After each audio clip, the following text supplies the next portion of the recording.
এটা হলো অ্যালকাট্রাজ jail. Mainland San Francisco থেকে 2.5 কিলোমিটার দূরে সমুদ্রের মধ্যে এই জেলটাকে তৈরি করা হয়েছিল, যেটা পৃথিবীর সব থেকে ভয়ানক জেলগুলোর মধ্যে একটা।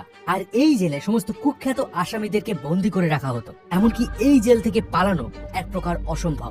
তবে সেদিন তারিখটা ছিল 12ই জুন 1962। প্রতিদিনের মতো এদিনও সকালবেলা অ্যালকাট্রাজ জেলের গার্ডরা বন্দীদের গুনতি শুরু করে, কিন্তু তারা লক্ষ্য করে সেখানে 3 জন বন্দী নেই। সাথে সাথে গার্ডরা ওই 3 জন বন্দীর সেলে যায়। সেখানে গিয়ে তারা দেখতে পায় ওই 3 জন বন্দী তখনও ঘুমিয়ে আছে। গার্ডরা তাদেরকে বেশ কয়েকবার ডাকাডাকি করে, কিন্তু তারা কোনো সাড়া দেয় না। এরপর গার্ডরা তাদের কাছে থাকা লাঠি দিয়ে ওই 3 জন বন্দীর মাথায় খোঁচা মারে, আর এর ফলে হঠাৎই সেই বন্দীদের মাথা ফেটে যায় আর সেগুলো মাটিতে গড়িয়ে পড়ে। জেল অথরিটি বুঝতে আর বাকি থাকে না যে ওই 3 জন বন্দী তাদের বিছানায় নকল পুতুলের মাথা রেখে জেল থেকে পালিয়ে গেছে। এই খবর পাওয়ার পরেই সম্পূর্ণ আইল্যান্ড জুড়ে একটা সার্চ অপারেশন শুরু করা হয়, কিন্তু কোথাও তাদের কোনো চিহ্ন পাওয়া যায় না।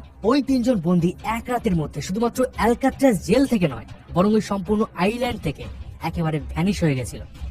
কিন্তু প্রশ্ন হচ্ছে কিভাবে? কারণ এই জেলের বাইরে চারিদিকে ছিল উত্তাল সমুদ্র, ঠান্ডা জল এবং তার ভিতরে ভয়ানক হাঙর মাছ।